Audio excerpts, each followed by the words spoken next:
A major development in the last hour. Jordan has announced it will recall its ambassador to Israel. The government also says Israel's ambassador cannot return to Jordan. Let's bring in Alan Fisher in occupied East Jerusalem for more on this. How significant is this move by Jordan, Alan?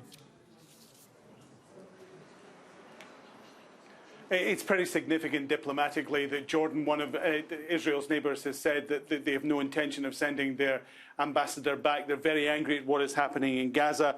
They said if Israel stops the war in Gaza and stops the humanitarian catastrophe it is causing, then it will reconsider its decision. This comes, of course, after a number of South American countries took action diplomatically. On Tuesday, we saw Bolivia cut all ties with Israel. We saw Chile and Colombia recall their ambassadors as well. Will it affect anything on the ground? Highly unlikely. It would be much more potent if someone like the United States or the United Kingdom withdrew their ambassadors or certainly expressed their diplomatic displeasure beyond the war should be conducted within international humanitarian laws. If it was more than that, then this would have more of an impact. But it's not going to change what is happening with the Israelis on the ground in Gaza.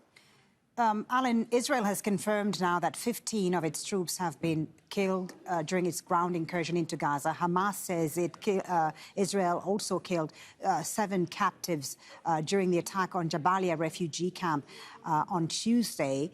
How is all of that playing out in Israel right now? How much pressure does it put on Prime Minister Netanyahu and his government, on top of the pressure that already exists?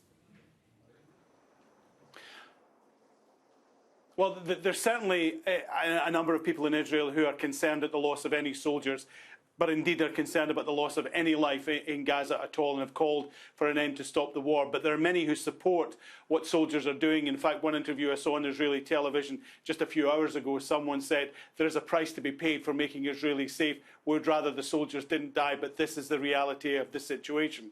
As far as the captives are concerned, the fact that 7 have died, according to Hamas, including 2 foreign nationals, will let a lot of people say, we told you so. There was a real pressure on Israel before the start of the ground war not to go ahead because they wanted there to be a window where it was possible to negotiate the release of the captives. And many people warned that if the war started to the extent that we're seeing, then a lot of people would die. Now, Hamas have said that 50 people already died in the early bombardment in Gaza, but the fact over the last 24 hours, another 7 have died. But it's not going to change the reality again of what is happening.